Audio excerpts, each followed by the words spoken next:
for uh, need from the industry and academia for microbial solutions for their needs.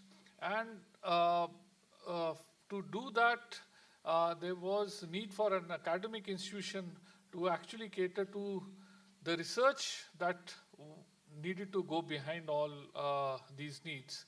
And that is why this journey started, and it was in 1982, if you can see it, that the interim report actually was submitted for this particular institute. And in 1984, it was on this very day, 40 years ago, that we actually started our journey in a temporary campus in the industrial area. And it took almost 5 years for the first few buildings in this particular campus to come up. We started our journey in this particular area of Sector 39. We have gone through several challenges, several highs, several lows, and the lower picture shows where we are today. But it's not just the building or the infrastructure that actually made us. It was the thought process that actually brought us together to work for aims or projects that needed to serve the nation. And some of those important areas which were thought of from the beginning by our founding director, Professor V.C. Vora, actually still hold true. The relevance of those still hold true even 40 years down the line. So as you would realize, the main function or the main area of work for us has been looking at the various, from various angles, microbial diversity, microbial research we need to do. And that forms the first pillar of our strength. Of course, it would not have been possible if we were not working with microbes or had a bank of microbes with us. And this microbial repository is the one that actually has supported not just us, but multiple thousands of researchers from across India, whether be it in academia or industry. And this bank, what we call as MTCC, has today almost 14,000 microbial strains. Fermentation and biochemical engineering was another area which Professor Vora thought of at that particular point. He actually started a pilot plant in the institute, which is still standing and still in working condition. Of course, we have to work manually on it, but that still that thought process still holds true for us, and we have gone from strength to strength in that particular area as well. And as for other institutions, the data that we generate needs to be analyzed, and that's why some of our scientists are involved in big data analysis also. Now, the most important part to achieve all these things, of course, has been the infrastructure. And over the years, the various scientists and the directors have actually made sure that the researchers here, students here, have all that is required to achieve excellence in microbial research.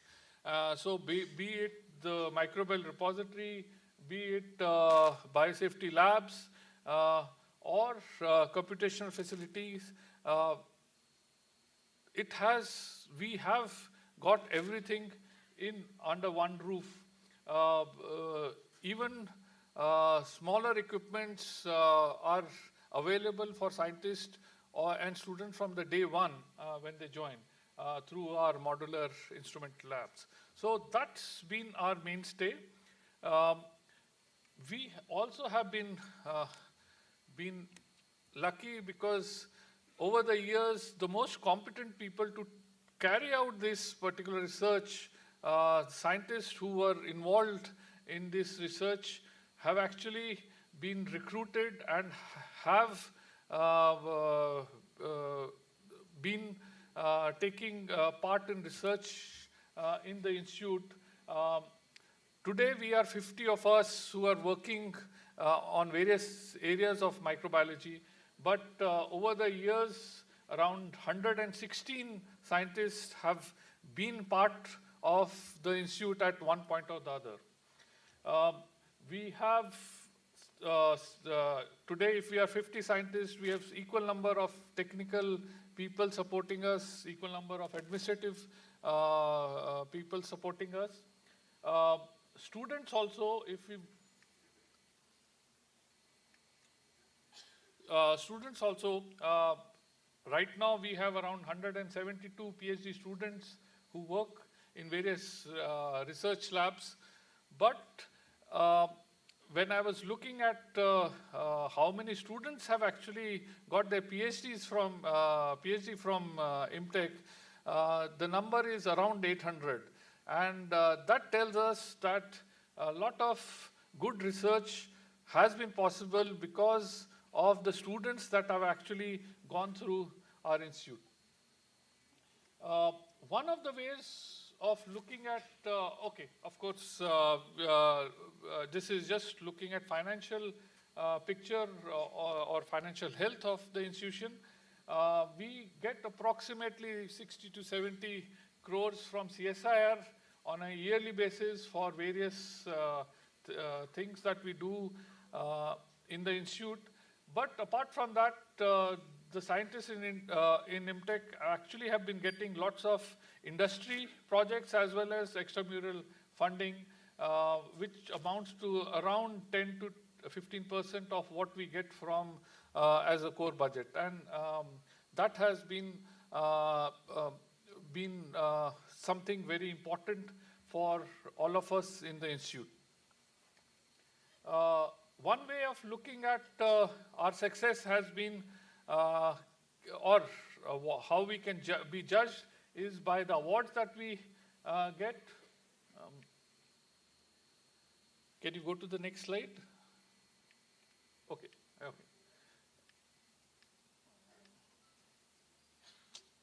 Can you go back? It's gone to.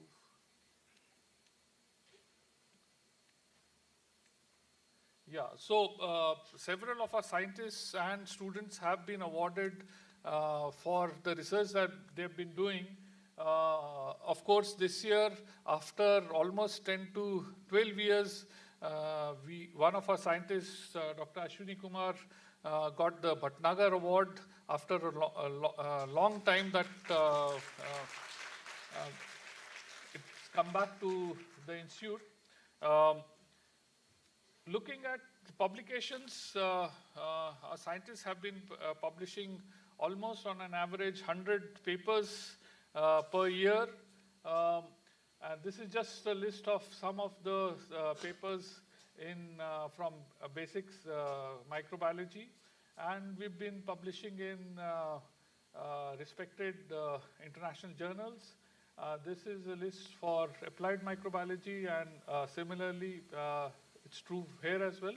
Another way of looking at it is looking at the patents that we file or get granted. So this is for last year. We had 4 patents that were filed and 2 were granted in last year. But I must also look at what has happened in the last 40 years. I'm looking at unique patents that have been filed. So 112 unique patents have been filed in the last 40 years, of which 56 have been granted. Of course, these get filed and granted in several countries, so the numbers abroad are much higher. This is a slide to actually show the success of the patents that we filed, because that's also an important. We should not be just filing patents for the sake of putting a patent out. This ratio or this percentage is something very interesting, because 112 patents filed, 56 granted, 20 have been licensed, and which means the percentage is around 18 to 19%.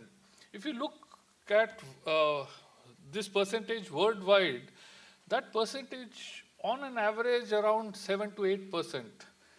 So we've been doing much, much better than other places in actually filing relevant patents and being very serious about taking it for commercialization. And that speaks very highly of what our scientists have been actually doing over the years. So as I said, 20 technology transfers have happened while licensing in the last 40 years. Around 530 projects have actually been completed. If we just break that up into what we have done for industry and what we've done for academic institutions, you can see almost 200 industry patent projects have been completed in this last 40 years. It's almost 1/3 of what we have been doing, and it also tells us that our industry connect is quite good. We are doing the right things in our basic research, and that is why we are able to actually convert it into industry related products.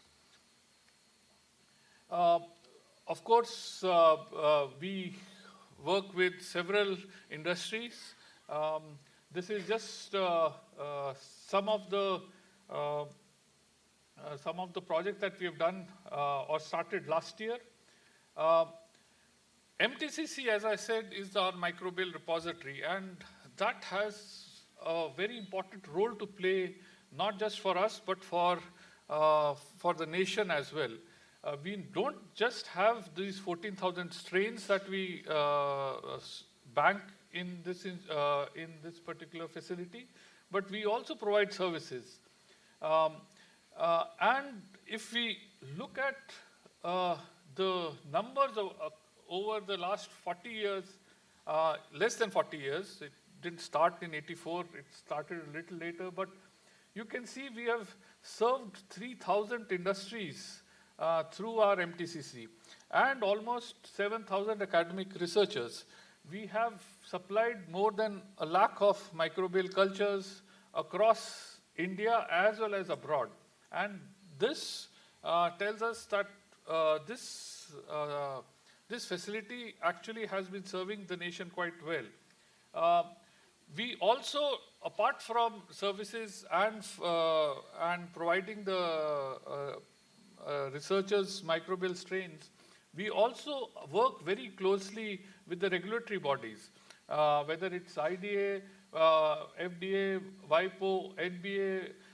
Recently we have also started working with BIS and Indian Pharmacopoeia. So that's an important role that we play through MTCC. There are some important projects that MTCC actually works on. So this one we started a few years back, which was on bioremediation. This is along with ISRO, Vikram Sarabhai Space Center, where we're looking at bioremediation of a waste product that they have. And the solutions that we have provided have actually been so good that this is being scaled up now, and I'm very sure this will form an important part of their work in the years to come. Similarly, they also are working on microbiome and natural farming. Hopefully next year we'll have, it's going very well, and hopefully next year we'll have more to say about it. The other division which works for services is our biochemical engineering and fermentation unit, where the competence lies in microbial fermentation. We also have mammalian cell culture-based fermentation processes. We have processes for monoclonal antibodies, vaccine development, antibiotic discovery, and so on and so forth. And last year we did for both for industry and for academia, we have done projects.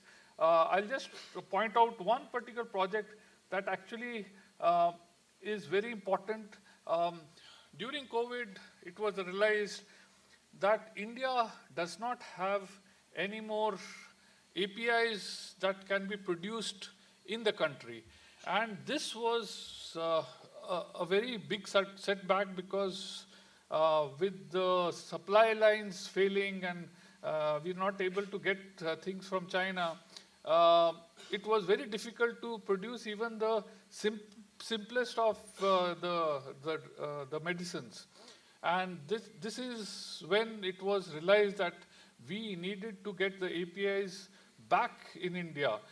It was at some point of time in our history when we were the leaders in API production, but today we don't produce most of the APIs that are required. And that is why this CSIR came up with the mission project, and we would be doing one of the APIs, which is a fermentation-based API, and this started last year. Apart from this, we are not only just performing research, we also help in skill development, and through various particular programs that we have. We are recognized, accredited by a Skill India mission, and we have been working towards various programs in skill development. And one of the things that we started last year was also for skill development of specially abled children and young adults, and that's been going on.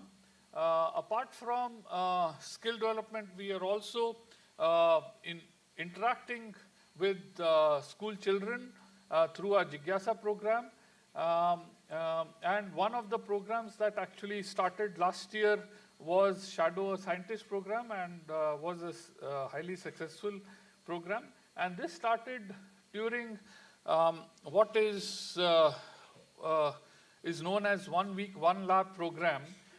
This is a program that was started last year throughout CSIR, where we were actually showcasing what each of CSIR institutes has to give to the society, to the industry, and to the various stakeholders. And this was inaugurated by our Honorable Governor of Punjab and UT Administrator, and where we not only interacted with the students, public, but also industry stakeholders. And one of the things that we did during this particular program was through Honorable Governor of Punjab, our GMP facility for cell bank was dedicated to the nation. And this is something that was a requirement of the industry, and it's a BIREC project that actually got started and is now open for use by the industry. I will stop here, but we have a small video on this 1 week, 1 lab and what all happened during it. It showcases what CSIR IMTech has done, and if you can actually play it. The curtain has risen. The innovation has begun. A scientific era of India is here. Initiated by the CSIR, Institute of Microbial Technology, IMTech, a premier national research laboratory in the field of microbiology and biotechnology. Its 1 week, 1 lab campaign focuses on knowledge, research, scientific advancement, and innovative ideas. As the president of CSIR, Shri Narendra Modi is envisioning to actualize Atmanirbhar Bharat's ambition of improving the quality of life for Indian citizens through creative science and technology, internationally competitive R&D, and the development of sustainable solutions. Aligned with same vision, CSIR's Vice President Dr. Jitendra Singh is determined to expand the nation's technological infrastructure through 37 labs across the nation. Day 1 of 1 week 1 lab at IM Tech was inaugurated by Shri Banwari Lal Purohit, Honorable Governor of Punjab and Administrator of Chandigarh. He inaugurated a GMP facility specializing in microbial cell banks for biopharmaceutical products aimed to provide industry, startups, entrepreneurs, MSMEs as well as research organizations with globally recognized cell banks and expression systems for the development and production of biopharmaceuticals, vaccines, biotherapeutics and biosimilars. Day 2 witnessed an industry-academia meet to bring together industry and academic leaders and open up new pathways for R&D partners in the healthcare and industrial requirements sectors. Distinguished panel of speakers include leaders from academia and big corporates in pharma and biotech sectors were part of this program that helped establish new synergies and develop new networks with eminent researchers across the country and globe. Overall theme of Industry Academia Meet was the Biotechnology Promise, developing sustainable, affordable and accessible microbial technologies for future generations. Day 3, CSIR IM Tech Chandigarh celebrated International Yoga Day on 21st June 2023. In the morning session, a yoga camp was organized in which about 200 participants practiced common Yoga Day protocol. In the second session, a yoga and meditation workshop was conducted. Yoga experts Ms. Ritu Bahuguna, Professor Anil Verma and Mr. Kulwant Singh taught with practical about yoga for lifestyle problems.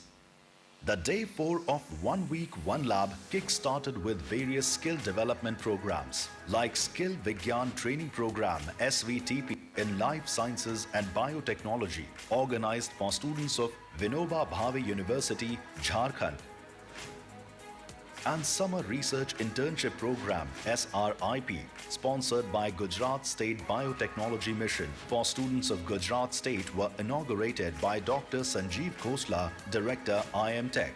The vision of the training program was to inculcate the right skills and knowledge that will lead to further growth and make them industry ready. IM Tech has also fulfilled its scientific social responsibility by inculcating a scientific temperament in young and budding researchers through Shadow, a scientist program, and through different activities under Jigyasa banner.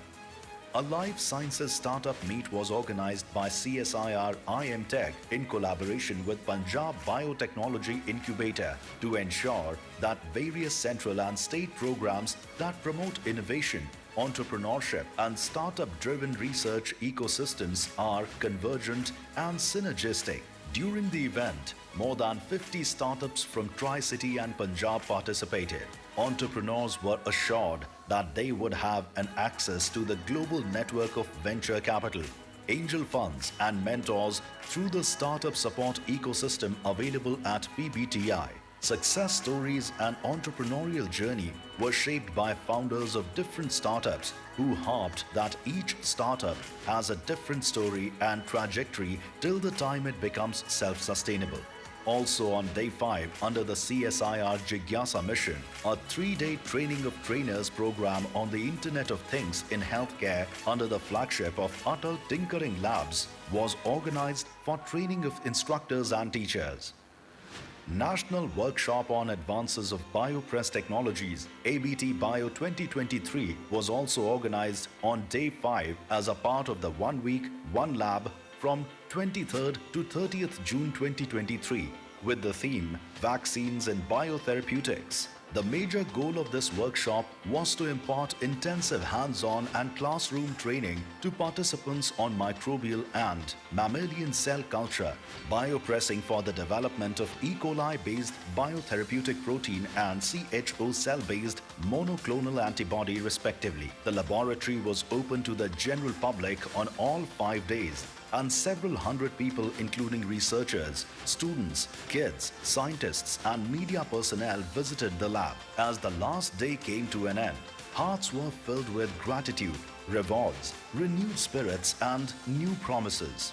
Dr. N. Kalai Selvi, Director General of the CSIR, congratulated scientists and researchers for bringing scientific solutions to society's challenges. Participants in the Jigyasa and skill development programs were presented with certificates. A memorandum of understanding was signed with Punjab Biotechnology Incubator to strengthen the startup ecosystem in the region, to facilitate the exchanges of ideas, training, internships, and boost skill development initiatives. 2 initiatives were also signed with Gujarat State Biotechnology Mission and Guru Angad Dev Veterinary and Animal Sciences University.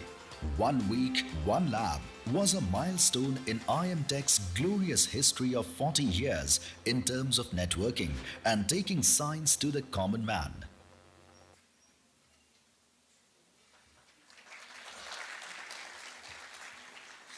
So, with this, I'll thank one and all for being part of today's program, and I'll hand it over back to Neeru to take this forward. Thank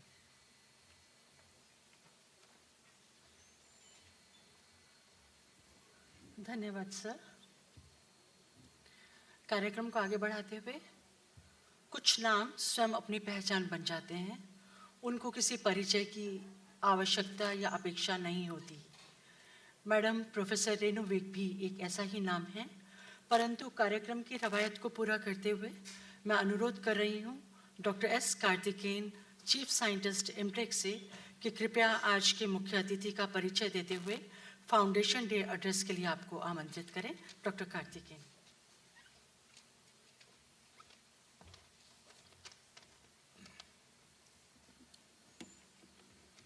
So very good morning all. It's my great pleasure and honor to introduce our chief guest, Professor Renu Vig Madam, the Vice Chancellor of Punjab University, Chandigarh. Professor Vig holds a PhD degree in the field of in the field of engineering and technology, with a specialization in artificial intelligence and neural networks. So Professor Vig has teaching and research experience of more than 35 years and published more than 200 research publications in reputed journals. She has supervised more than 15 students in the area of signal processing and fuzzy logic-based control. Her academic and research communications have several awards. To name a few, she has been awarded with the gold medal by Punjab University for standing first in B across all the departments in Punjab Engineering College and other affiliated colleges. The N.K. Iyengar Memorial Prize Award for research on fuzzy modeling for ignition timing control, and the Corps Engineer Prize Award for research on fuzzy diagnostic system for coronary artery disease. Professor Vig also visited many prestigious institutions such as University of Cambridge, University of Nottingham, University of Birmingham, and National University of Singapore. Under her leadership, several projects were conceived and received grants from different agencies in Punjab University. For example, Professor Vig successfully set up a Design Innovation Center funded by MHRD with a worth of rupees 10 crores. And Professor Vig held several academic positions in Punjab University, such as Dean University Instruction, Dean Research, Dean Faculty of Engineering and Technology, and Director of UIT. And she heading Punjab University as a Vice Chancellor since January 16, 2023.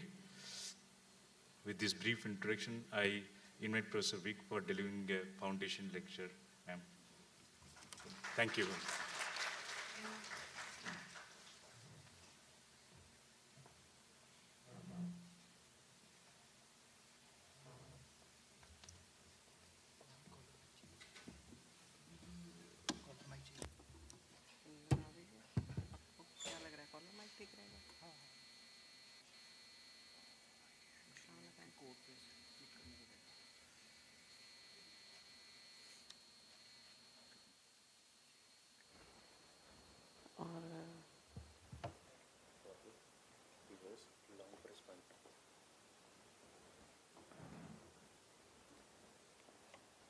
Professor Khosla, Professor Shantanu Bhattacharya and faculty, staff and students of MTech in the audience.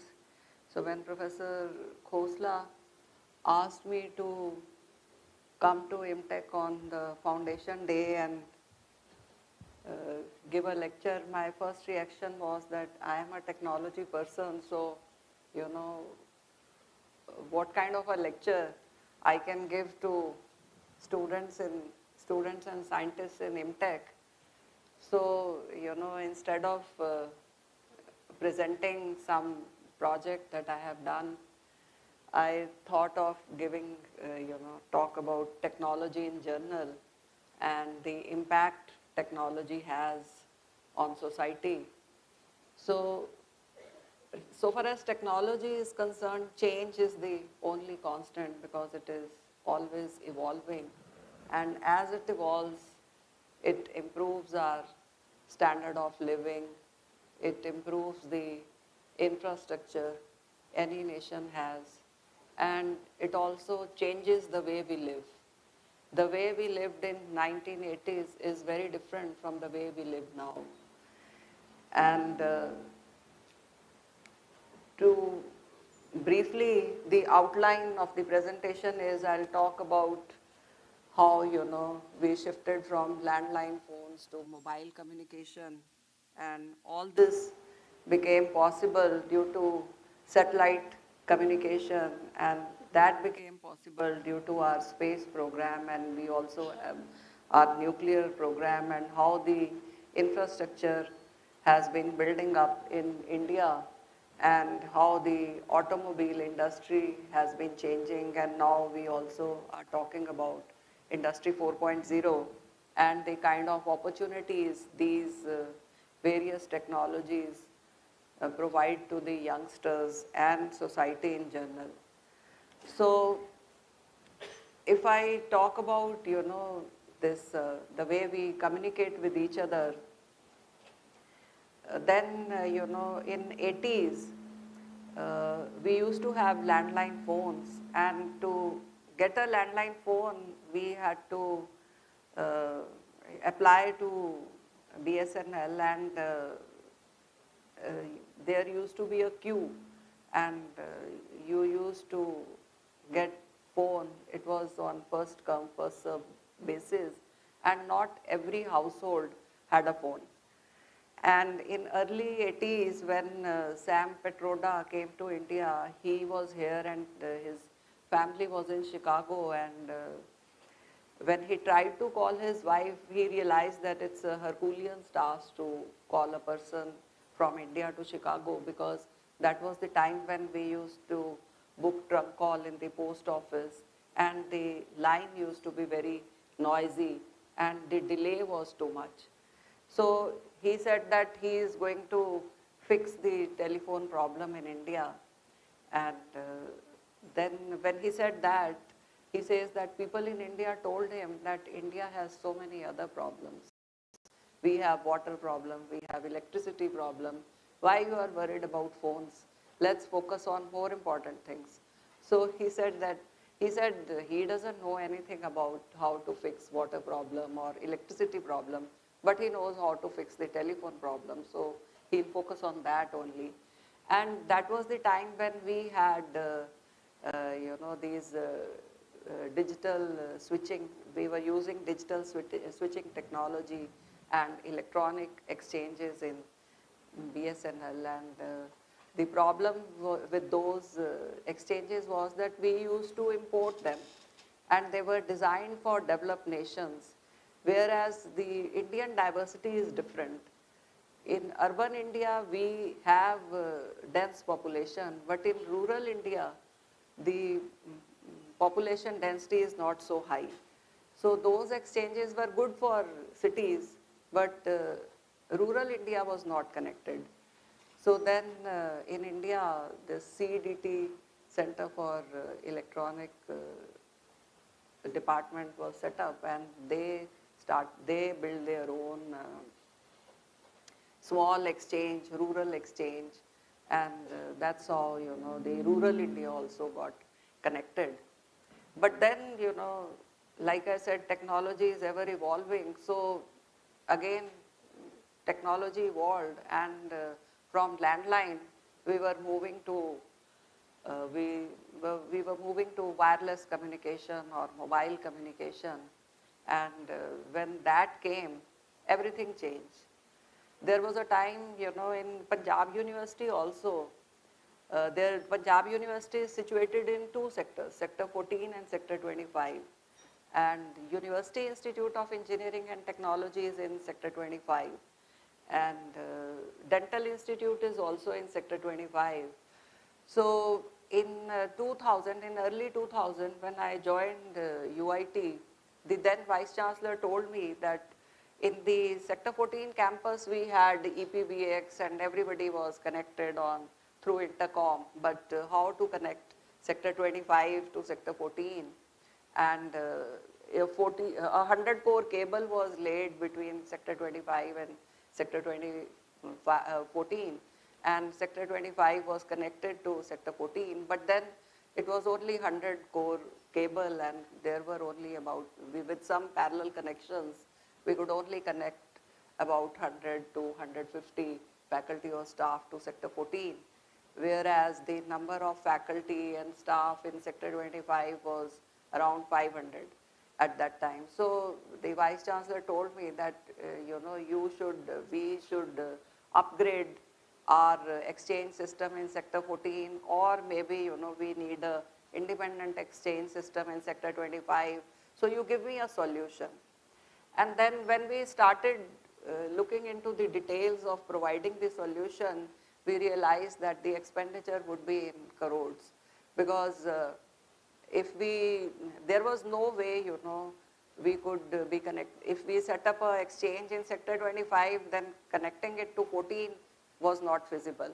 If we upgrade the infrastructure which is in 14, we have to lay another 100 core cable to Sector 25, and the total expenditure was in crores. And then when we talked to the mobile phone providers, they were giving us this solution that they will give the mobile set free, they will make a group of the employees, and the employees could talk to each other free of cost, and if they talk outside that group, then they will be charged for that.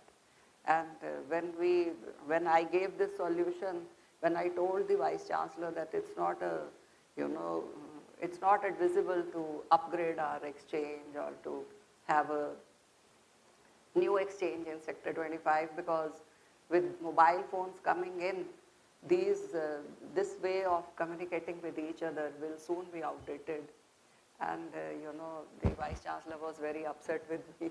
He gave me he was very upset. And then the Director UI told me that Vice Chancellor has put a cross on you because you are not doing what you were asked to do. But then, the time has proved that really these days nobody uses intercom, and everybody prefers to use mobile phones, and those things have really become redundant. So that's how technology evolves, that newer things come and old things become redundant. And as this, mobile phones have come, I have given some data here that in 1990, there were 6 phones per 1,000 people in India. And then in 1991, when we had economic reforms, then this number started increasing. And as of today, in India, we have 1.15 billion smartphone users, and the estimate is that it will go up to 1.55 billion by 2030. So, and the way we talk has also changed. Earlier, we used to, book a trunk call.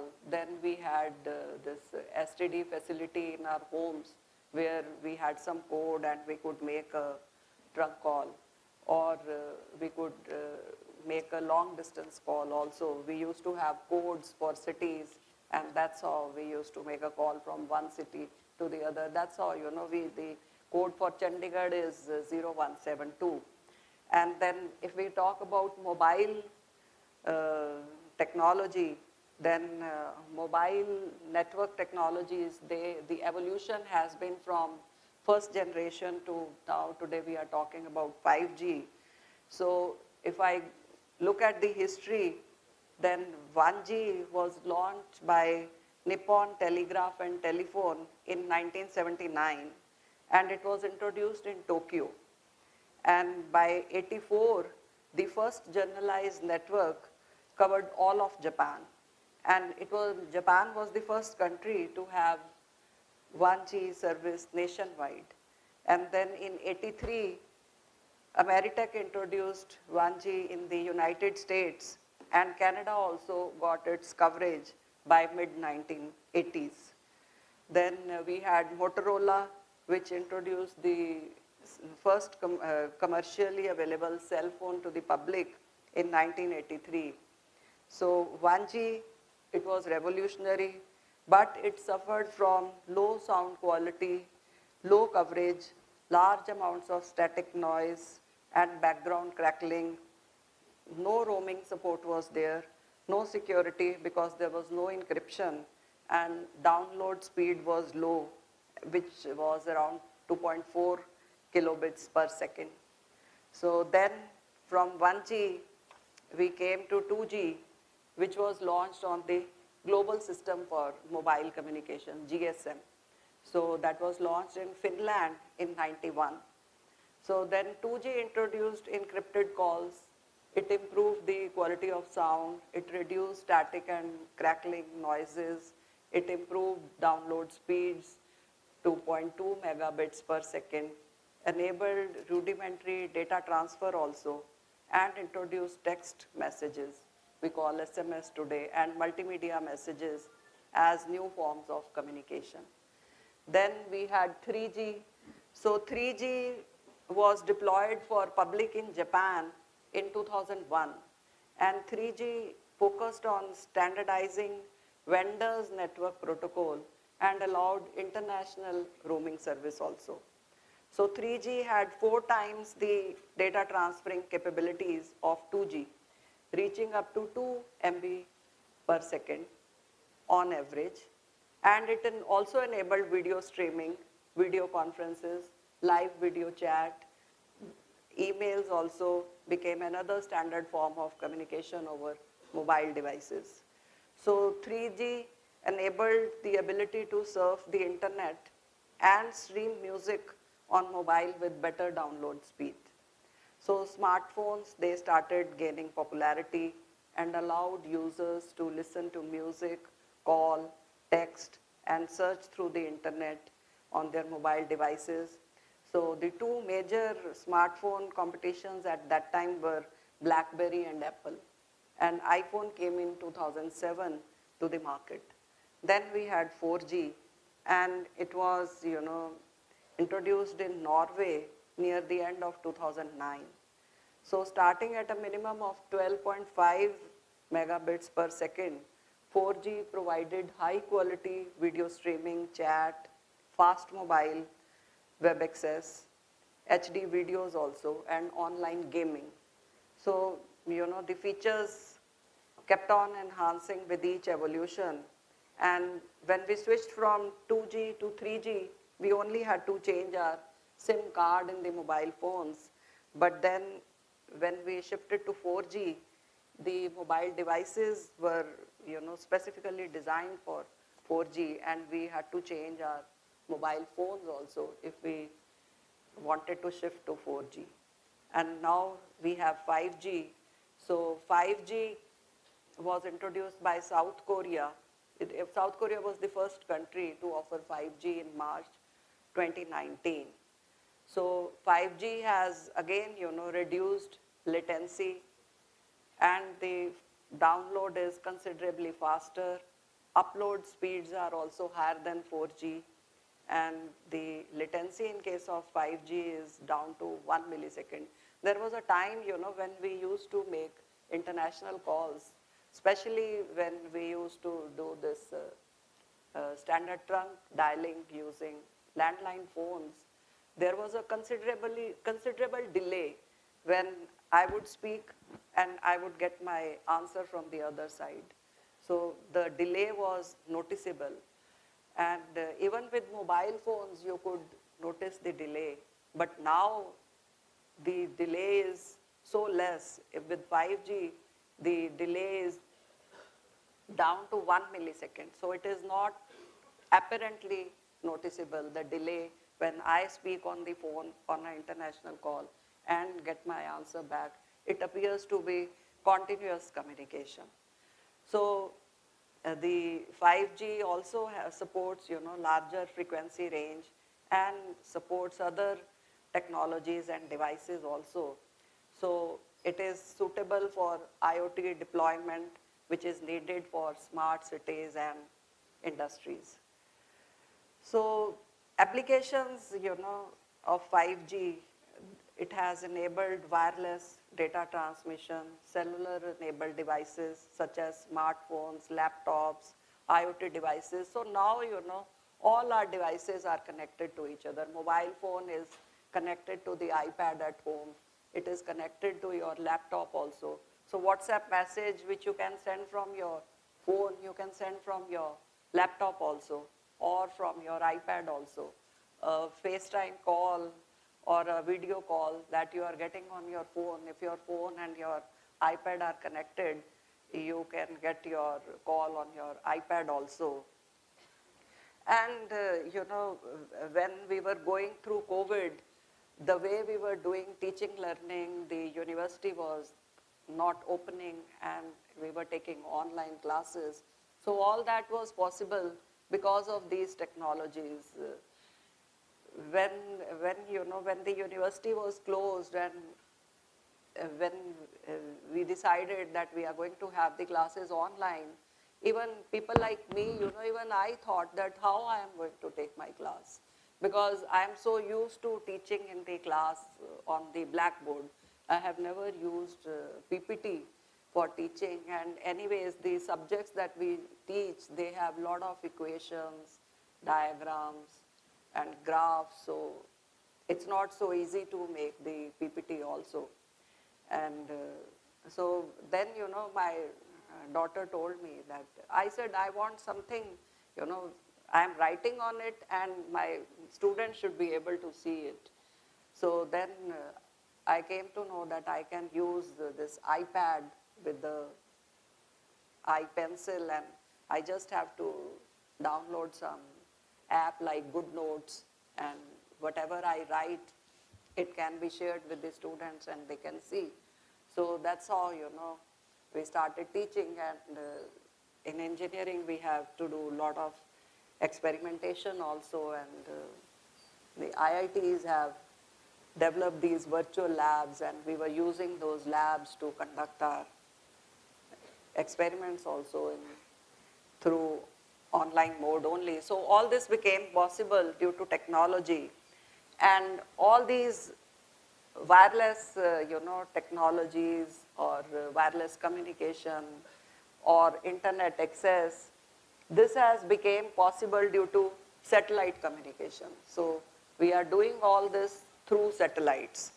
So satellite communication has, the application of satellite communication, one of the most important application is this only, the internet access that it provides and mobile communication that it provides. Besides that, there are many other applications of satellites, and satellite history I have slightly given here, that the first satellite was launched by Russia, that is in 1957. It was Sputnik, and then US also launched successfully Explorer 1 in 1958, and first commercial communication satellite was Telstar 1, which was built by Bell Labs and launched in 1962. And then we had geosynchronous satellites. So they would they could orbit the Earth above the equator and remain fixed by following the Earth's rotation. So this was first proposed in 1928, and then it was popularized by science fiction also. And finally, we had first satellite which could successfully reach geostationary orbit. That was SYNCOM-3, and it was launched by NASA in 1963. And then we had a consortium of satellites, International Satellite Communication Consortium was there, which was called Intelsat, and it was formed in 1964. So there were 11 signatories for this Intelsat interim agreement. Then USSR, we know all that they have been launching a number of satellites. And India also started its journey in the field of space. So the first satellite that India launched was Aryabhat. So Aryabhatta was the first satellite that was launched by India. But then, now you all know that India has had a lot of success in satellite communication also.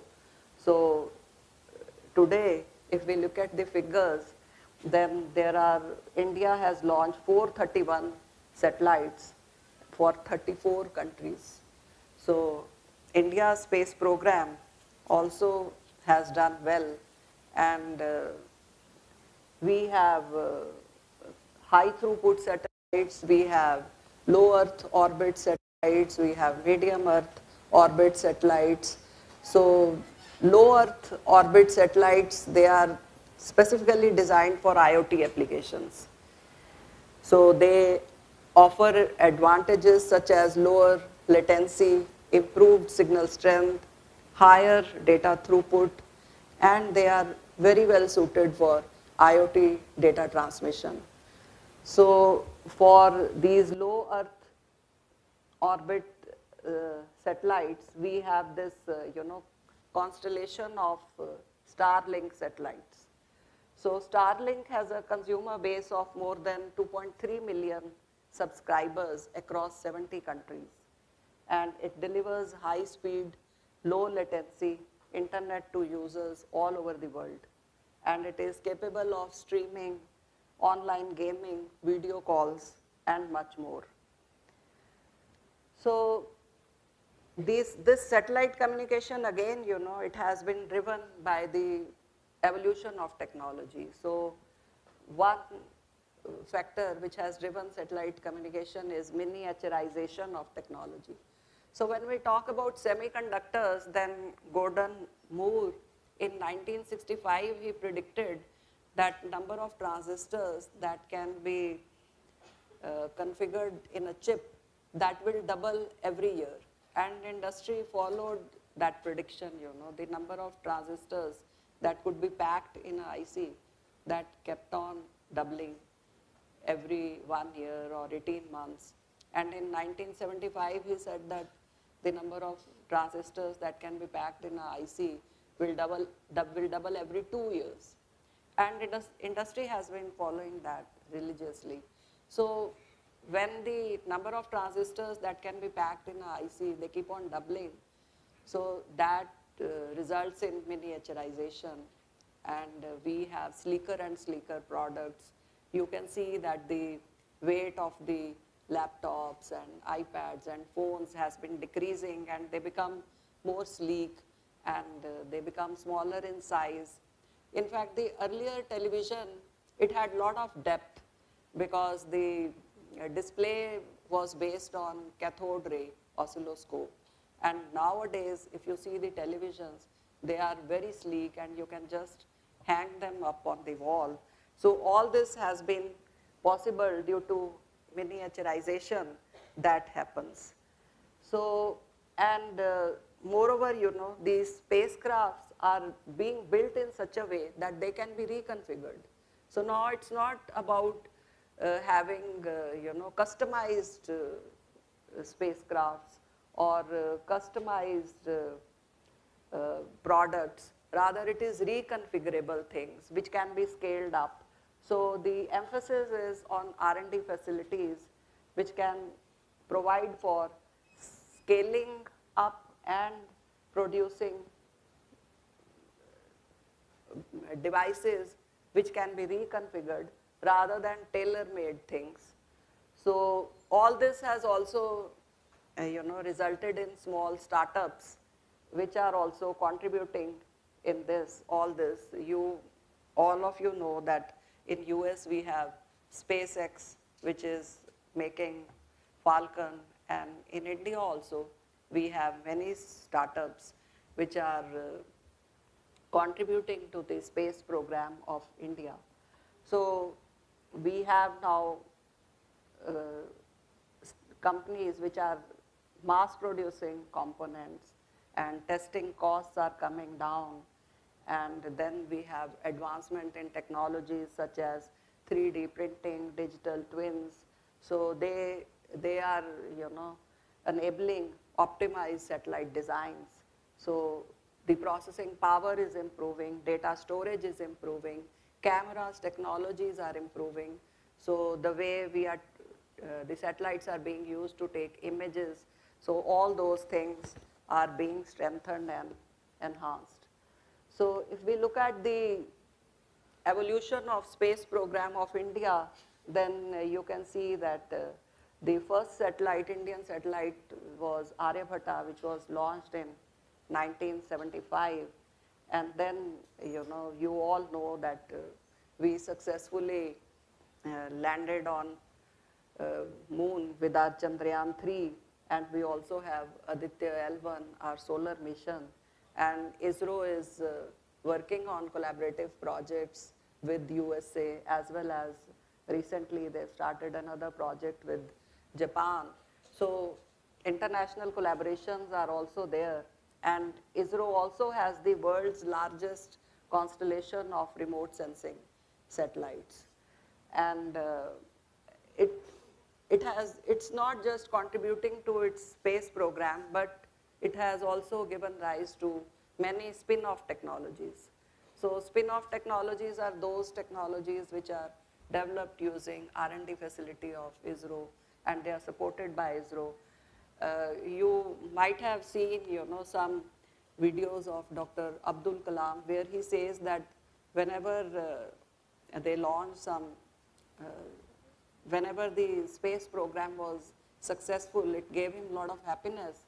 But besides space programs, the materials that they were working on in ISRO, those materials could be used for even building these artificial limbs for people who didn't have their leg or foot. So the artificial leg that was being made earlier, it used to weigh around 4 kg, and when children were using that, they could not walk fast, or they were not comfortable.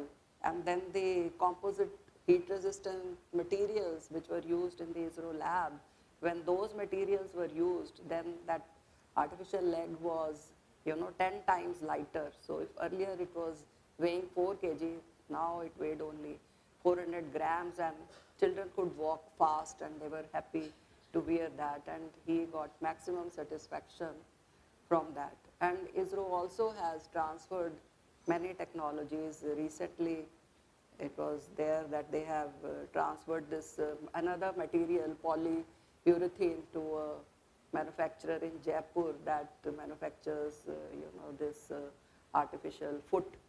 So many spin-off technologies have come from ISRO, and besides that, there are startups also which are working in collaboration with ISRO.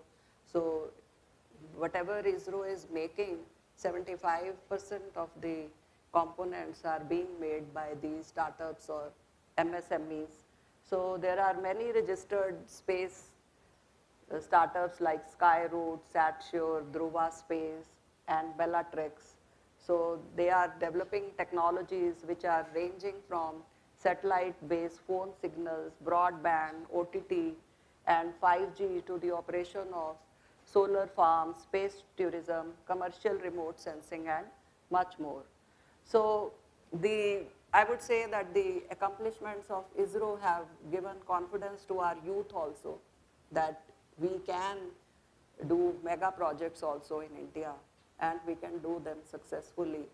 So ISRO accomplishments, I would say that have given society the confidence to relate to Mac Anderson quote, behind me is infinite power, before me is endless possibility, around me is boundless opportunity.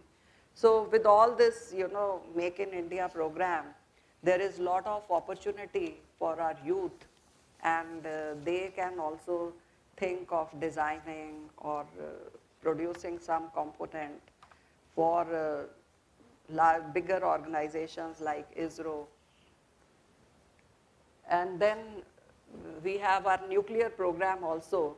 So nuclear power is the 5th largest source of electricity in India after coal, gas, hydroelectricity and wind power.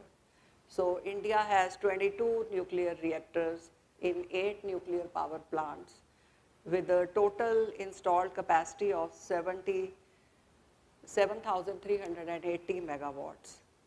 And 10 more reactors are under construction with a capacity of 8,000 megawatts.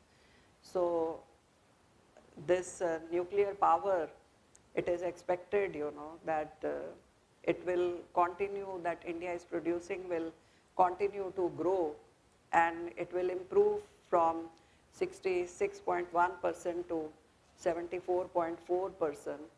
And the nuclear program of India, everyone knows, was formulated by Homi Bhabha in the 1950s.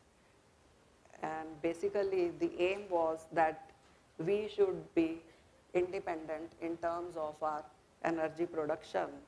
And we have around, but the uranium reserve of India is not very high, I would say, because it is only 1 to 2% of uranium reserve we have as compared to 25% of thorium reserve. But if we have to use thorium, then that requires breeding and the price then goes up. So then it is not cost effective. Although India is trying to make advances in the field of thorium-based fuels also, and working to design and develop prototype for an atomic reactor which can use thorium and low enriched uranium. So we are making progress in this direction on also. And then infrastructure, we have been strengthening. Already in December, Prime Minister addressed the students, faculty and heads of institutions on Viksit Bharat at 2047. And if we are talking about a developed nation in 25 years, then we need to improve our quality of living as well as the standard of living, and that is possible only if we strengthen our infrastructure. So the focus is there on strengthening the infrastructure. You can see the capital expenditure from 2000 to 2023 has increased from 47,753 crores to 7,50,000 to 46 in 2023. And India has a special focus on the next 25 years to continue with its infrastructure development. So we have to strengthen our urban as well as rural infrastructure. We also need to strengthen our energy production, telecommunication, transport. So they are all growth indicators for any nation, and we need to focus on roads, railways, airports, waterways, mass transport, ports, logistics to strengthen our infrastructure. So if we look at roads, then the if we look at the national infrastructure pipeline, then it is a group of social and economic infrastructure projects which are announced by our Prime Minister, and for a period of 5 years with an initial section of $1.5 trillion. So important component of infrastructure is road and railway transport. So we have the second largest road network in the world, which is covering 6.3 million kilometer, and it compasses around 1.5 lakh kilometer of national highways, 1.71 lakh kilometer of state highways, and around 60 lakh kilometer of roads. So national highways, you know, they are gradually increasing, and you have seen that we have national highways in many places now, and the budget provision of national highways has also been increasing. But besides these roads, we have to also strengthen our railway network, and the National Rail Plan for 2030 is already there, and it focuses on enhanced customer services, land and railway infrastructure modernization, how we can procure material, how we can have, you know, how we can strengthen Make in India, and we can have more manufacturing for Indian railways, capacity enhancement, high-speed networks, and then signaling and electrification, security and safety, then tools and trends, big data and cyber security challenges. So all this is the agenda for 2030, and there is a focus at the national level on strengthening our railways infrastructure also, and air transport, you have seen, is already being strengthened. So air passenger traffic from and within India is expected to increase to more than 500 million passengers journeys per year in the next decade. So in contrast to China and Russia, India has higher frequency of international flights. And the emergence of low-cost carriers has facilitated the democratization of air travel and fueled aviation growth. India is planning to build 30 plus second airports in big cities by 2047. And investment and alliance structures are emerging globally that have been supported by changes in the regulatory and policy environment in India.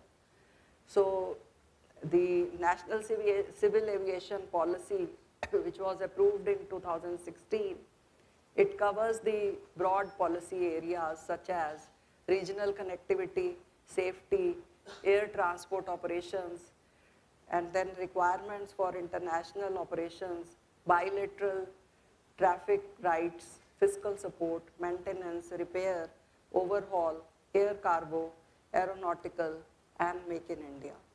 So the Udan scheme, Ude Desh Ka Aam Nagrik, with its goal to make air travel affordable and improve economic development in India, is an important part of our national policy for civil aviation, introduced in 2016. And then we have our automobile industry.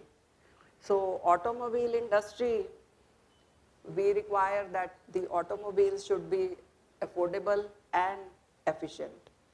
So India is the largest tractor producer, second largest bus manufacturer, and third largest heavy truck manufacturer. So total passenger vehicle sales in 23 has reached 3.8 million, and total automobile exports from India stood at 47,61,487, with a target to increase export of vehicles by 5 times during till 26. And there is an employment also because of this. So there are 19 million people which are directly or indirectly employed because of the automobile industry. So the automotive mission plan of the government 2026, it focuses on scrappage policy and production linked incentive scheme in the Indian market. So, you know, it's expected that India would be a global leader in two-wheeler and four-wheeler market. And if we talk about technologies related to automobile industry, then we are looking at, vehicles which can drive on its own. So we have advanced driver assistance systems. We also want IoT connectivity. We are focusing on safety, online retail, and electrical vehicles. So now we are shifting the focus from petrol and diesel to electrical vehicles, and Indian government has set a target of achieving 30% electrical vehicle penetration by 2030. So availability of government subsidies and incentives for EVs has encouraged the development and production of electric cars in India. And then if we talk about fuel, then I have already mentioned that we are now focusing on electrical vehicles.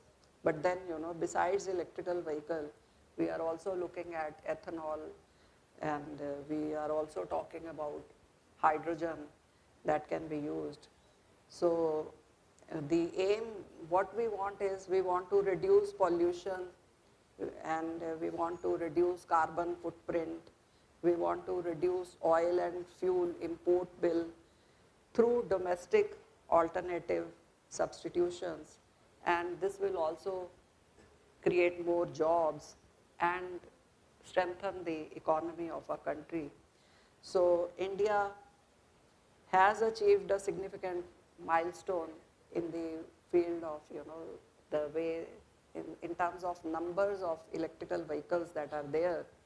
But then, electrical vehicles also require this lithium-ion battery.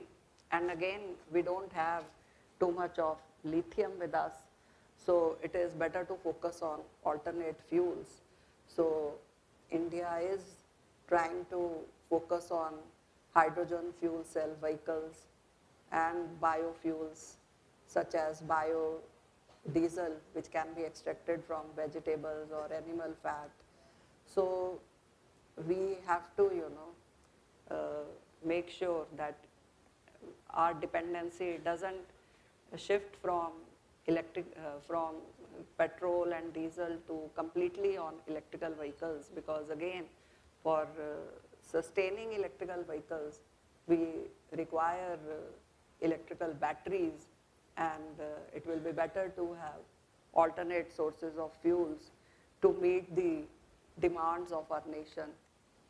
And then when we talk about industry, then all these technologies that are there, like artificial intelligence, machine learning, cloud computing, 3D printing, robots, drones, they have made it feasible that in the industry we have systems which are smart, the processes are smart, and if we have to do that, then we need to deploy these technologies in our various processes of industry. And some of the industries have already adopted some of these technologies, but then there is a lot of opportunity for young people like you, because if the industry is going to deploy these technologies, then there can be a number of startups which can provide solutions to the industry. We already know the advantages of using these technologies. If we talk about robots, then you all know that robotic surgery is more accurate and precise than human beings. Because when human beings are doing a surgery, then there is always a chance that at the last minute something, it's finally, it's all the movement of the hands of the surgeon. And at the last minute, if the hand is not accurate or precise, then anything can happen. And it is a reality, Although when we read it in books, it looks like that that, this is all, it is in the mind of the doctors. And I don't know if you have ever had the experience of any family member going through operation in a hospital, because if you have had, then you will know that one day before the surgery, the surgeon will come and say that anything can, they get a form signed from you that anything can go wrong during the surgery. And I tell you that in my throat, I had multiple nodules, and there was a time, the size of the nodules was increasing, and there was a time when it was touching my windpipe. And the surgeon in PGI told me that why you have not got it operated till now?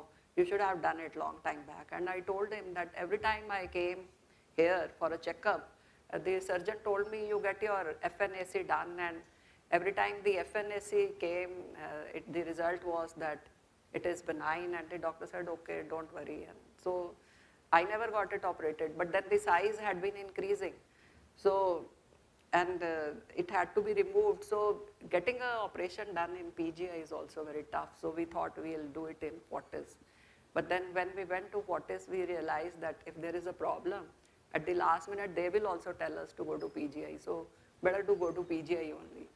So I went to best of the surgeon in PGI, and a night before the surgery, Dr. Kaman, he came and he said, something may go wrong tomorrow. I said, but I have come to the best of the place. He says, yeah, you have come to the best of the place. And I am a very good surgeon, and I have done a lot of surgeries like this. But then sometimes, when we are pulling out the nodule, something, some facial nerve may be damaged, or, there is some damage to your vocal cord. He says sometimes it happens that the face of the person is distorted, or the voice of the person changes. I said, this is too much. But then he said, so we are getting this form signed from you. Hopefully everything will be well, but there is always this possibility. And after the surgery, when I came out of anesthesia, so he asked me, hello, Professor Vig, how are you? I said, fine, thank you. So he said, I'm glad that your voice has not changed. I was very tense while your operation was going on, because the size of the nodule was very large, and I didn't want that your voice should be affected. So that's how, the human surgeons operate. And, but with robots, although they are robots, but then precision and accuracy is much more when we use devices, because they can be programmed like that. So in the industry, there is a scope of, deploying large number of sensors to capture data. This data can be maintained on clouds, and then this data needs to be analyzed using AI and machine learning techniques to take decisions. So when these techniques are used to take decisions, then we will have some smart control and processes. So while, we are deploying these technologies for Industry 4.0, then advantages are that we can increase maybe productivity, or flexibility will be there, then competitiveness and safety, profitability. In fact, in Punjab University, there is Technology Enabling Center, and they keep on doing this lot of workshops with the industry to trying to find out their problems. And in one of the issues that industry faces is that there are a number of MSMEs that manufacture these nuts and bolts. So when these fasteners, they are manufactured, some of them are defective. A good percentage of fasteners that are manufactured, they are defective. And right now the industry is bifurcating defective and non-defective fasteners using a manual method. There are people sitting in a row, and they have baskets in front of them. So defective fastener, they will put in one basket, and non-defective, they will put in the other basket. So they want that this process should be automated. And we did a project in collaboration with Nottingham Trent University, where we first collected a number of samples of the fasteners. They are of different sizes. So number of samples of fasteners of different sizes were collected, and then their images are captured. And then we employ image processing techniques to identify the defects that are there, and then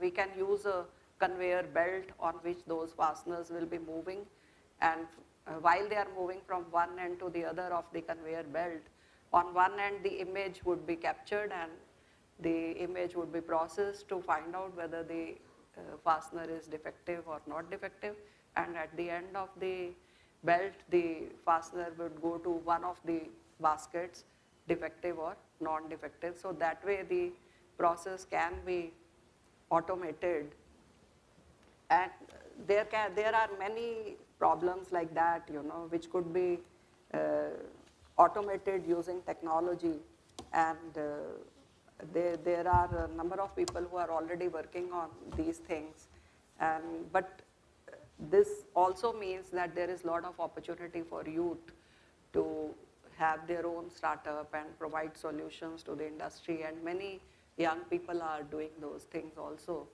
So in the end, I would just say that I have just tried to broadly cover the growth story of our country right now and how youth can benefit from this.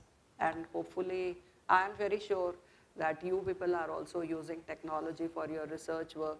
In fact, Professor Khosla was asking me that if I have come to IMTech before, and I was telling him that there was a time when the other institutes in Chandigarh did not have the kind of hardware IMTech had and the softwares IMTech had. So we used to come here to analyze our data in the computer center, and I'm sure you all are also using these technologies for analysis of the data, and I'm sure that the ecosystem that is there in IMTech, as was evident in the presentation of Professor Khosla, will ensure that all of you have a bright future.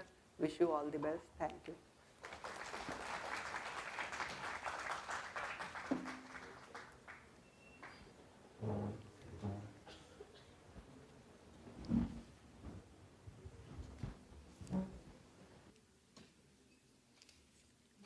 इस auditorium में मौजूद हम सब की ओर से foundation address के लिए honourable Wick के प्रति हार्दिक आभार। आपने टेक्नोलॉजी और विशेष रूप से कम्युनिकेशन टेक्नोलॉजी के फील्ड में स्टेप बाय स्टेप हुई क्रांति और उसके हमारे जीवन पर प्रभाव की डिटेल्ड जानकारी हमें दी है। बहुत बहुत धन्यवाद मैडम। स्थापना दिवस के कार्यक्रम के दो भाग रहा करते हैं, पहला फाउंडेशन डे एड्रेस का और दूसरा इंस्टीट्यूशनल अवार्ड्स का। अब हम दूसरे भाग पर आते हैं। पहले दो इंस्टीट्यूशनल अवार्ड्स हैं, बेस्ट पीएचडी थीसिस अवार्ड एवं पीएचडी थीसिस प्रेजेंटेशन अवार्ड। इन अवार्ड्स के तहत विनर्स को सर्टिफिकेट और 10,000 रुपये की राशि का पुरस्कार दिया जाता है। ये अवार्ड प्रदान करने के लिए मैं रिक्वेस्ट कर रही हूँ ऑनरेबल प्रोफेसर विक से, और हम विजेताओं को आमंत्रित करेंगे। मैडम विक से आग्रह है कि कृपया इन दोनों अवार्ड्स के विजेताओं को सम्मानित करें। पहला best PhD thesis presentation award 2022 के विजेता रहे हैं राघवेंद्र प्रताप सिंह जी, जो डॉक्टर रश्मि के स्टूडेंट हैं। डॉक्टर राघवेंद्र प्रताप खुद आज मौजूद नहीं हैं, उनकी गाइड डॉक्टर रश्मि को मैं आमंत्रित कर रही हूँ उनके बिहाफ पर सर्टिफिकेट प्राप्त करने के लिए।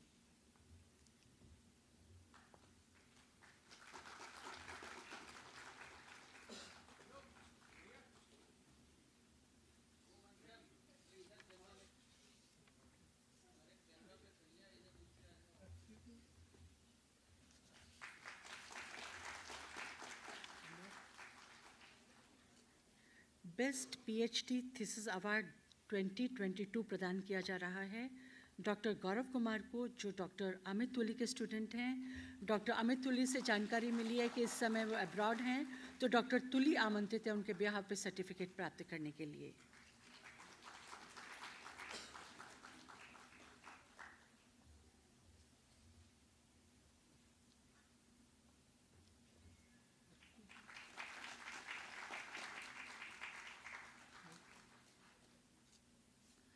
धन्यवाद मैडम, धन्यवाद। श्री राघवेंद्र प्रताप सिंह और डॉक्टर गौरव को हम सब की ओर से हार्दिक बधाई और बहुत सी शुभकामनाएं। 40वें स्थापना दिवस के उपलक्ष्य में आज के कार्यक्रम से पहले इमटेक में 3 कॉन्फ्रेंसेस ऑर्गेनाइज की गई थीं। 16 जनवरी को conference on microbial ecology interaction and evolution, 18 जनवरी को conference on sustainable microbial technology for biomolecule production और 22 जनवरी को हमने conference on basic and fundamental research in microbiology organize की थी। इनमें अन्य कार्यक्रमों के अतिरिक्त एमटेक के स्टूडेंट्स ने पोस्टर प्रेजेंट किए थे। प्रत्येक कॉन्फ्रेंस में 2 स्टूडेंट्स को बेस्ट पोस्टर अवार्ड दिए जा रहे हैं। CSIO डायरेक्टर प्रोफेसर शांतनु से हम आग्रह कर रहे हैं इन कॉन्फ्रेंस के विनर्स को बेस्ट पोस्टर अवार्ड सर्टिफिकेट प्रदान करने के लिए। सबसे पहले हम 16 जनवरी को आयोजित conference on microbial ecology interaction and evolution के बेस्ट पोस्टर अवार्ड विजेताओं को इनवाइट कर रहे हैं। पहली विजेता हैं मिस रेखा राणा, जो डॉक्टर प्रभु पाटिल की लैब से हैं। मिस राणा अपना अवार्ड सर्टिफिकेट प्राप्त करने के लिए आमंत्रित हैं। इसी कॉन्फ्रेंस में इस अवार्ड की दूसरी विनर हैं मिस सिमरन गंभीर। सिमरन डॉक्टर अंशु की लैब से आती हैं। सिमरन अवार्ड सर्टिफिकेट रिसीव करने के लिए आमंत्रित हैं। इनके बाद 18 जनवरी को आयोजित conference on sustainable microbial technology for biomolecule production में बेस्ट पोस्टर अवार्ड की पहली विजेता हैं मिस निष्ठा चंदेल, जो डॉक्टर हेमराज नंदनवार की स्टूडेंट हैं। निष्ठा, आप अवार्ड रिसीव करने के लिए आमंत्रित हैं। और इस कॉन्फ्रेंस की दूसरे विजेता हैं संदलदीप बसोत्रा। संदलदीप बसोत्रा डॉक्टर मणिशंकर की लैब से हैं और अवार्ड सर्टिफिकेट प्राप्त करने के लिए आमंत्रित हैं। 22 जनवरी को हमने conference on basic and fundamental research in microbiology organize की। इसके पहले विजेता हैं श्री क्षितिज वालिया। क्षितिज वालिया डॉक्टर अमित तुली की लैब से आते हैं। डॉक्टर अमित तुली के लिए भी तालियां होनी चाहिए। उनका दूसरे स्टूडेंट यहाँ पर आ रहे हैं। क्षितिज मंच पर आमंत्रित हैं सर्टिफिकेट प्राप्त करने के लिए। और इस कॉन्फ्रेंस में दूसरी विजेता रही हैं मिस शिवानी साहू। शिवानी साहू डॉक्टर अश्वनी की स्टूडेंट हैं और अवार्ड लेने के लिए आमंत्रित हैं। शिवानी साहू डॉक्टर अश्वनी की स्टूडेंट हैं।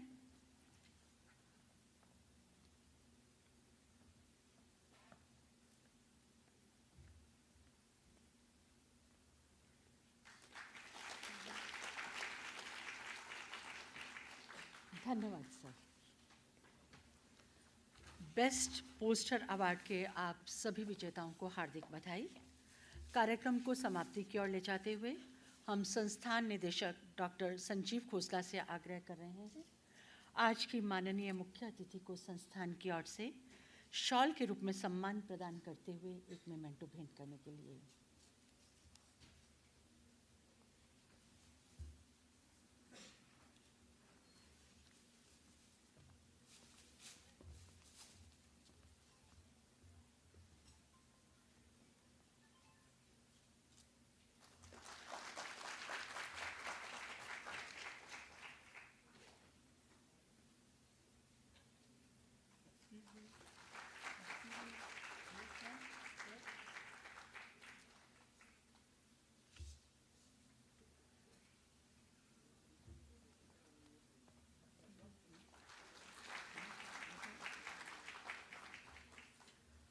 और अब डॉक्टर खोसला से डॉक्टर शांतनु को मेमेंटो भेंट करने का आग्रह है।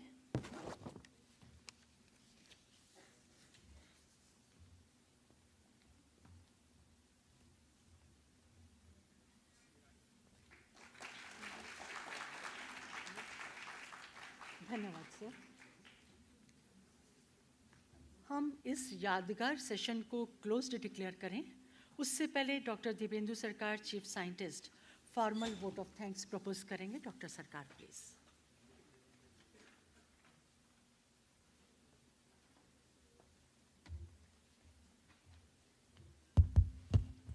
It's my privilege and immense pleasure to deliver the vote of thanks lecture.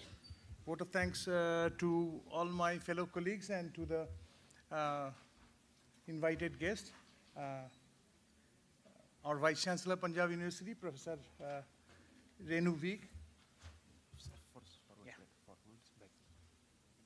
for our Foundation Day oration on technology. It was an illuminating talk.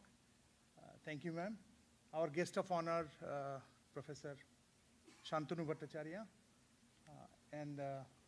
So we did, before I start thanking formally to all my colleagues and our director, on behalf of director, I would just like to quote that as we express our gratitude, we must never forget that the highest appreciation is not to utter words, but to live by them. It was told long time back by ex-US President John F. Kennedy.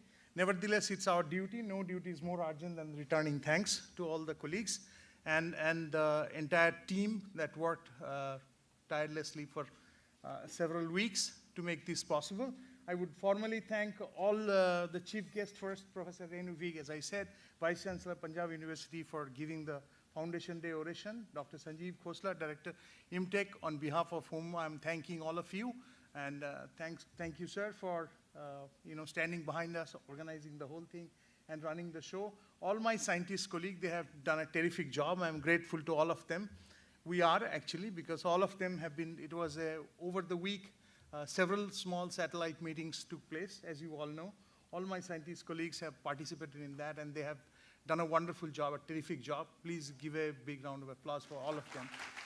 Yeah, my sincere apologies if I don't take anybody's name. I will try to go through the committees very briefly. And all my invited speakers, all the invited speakers, both internal speakers as well as our external speakers. Our internal two speakers, our two colleagues also spoke in that meeting.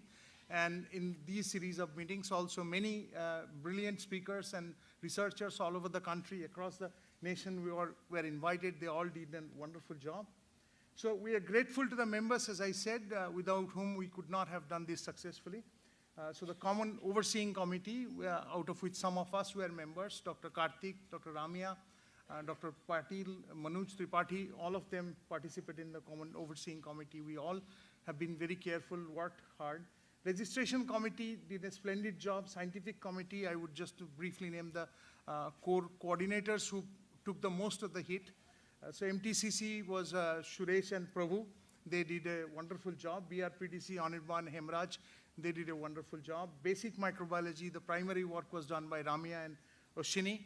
Basic alumni meeting, that is for the legacy meeting, where we all contacted every single person who have been associated with IMTech for last several years. Since the inception of this organization, that was the biggest, toughest job was taken care very carefully, was meticulously done by our colleague Bina and Charu. And Hospitality Committee, Accommodation Committee, Transport Committee, all of them, all these teams worked perfectly well. They have done, there was not a single complaint from anybody so far. I mean, and we are grateful to Venkat, Senthil, our security officer, all these people. Once again, my apologies in case if I'm forgetting anybody's name. The auditorium seminar team, the media coverage team, the photography team, the IT committee, local purchase, ESD section, library staff, Dr. Senger and his team, and our security officer, as I said, all of them have done a terrific job, and without your help and active participation, we could not have done it. And so congratulations to all the winners and participants of various scientific, sports, and cultural events. Many activities were part of this entire show over the week, as I said. And our sincere thanks to all the research scholars for two reasons particularly. They have actively participated and enthusiastically celebrated the Foundation Day. And they have also acted as, many of them have worked very hard as volunteers. And the entire function took place, was a grand success because of their lot of pain that they have taken over the weeks. which also hampered some of their own research. Thank you all. Thank you very much. You all are invited. Please join us for a cup of tea in the outside lawn. Thank you once again.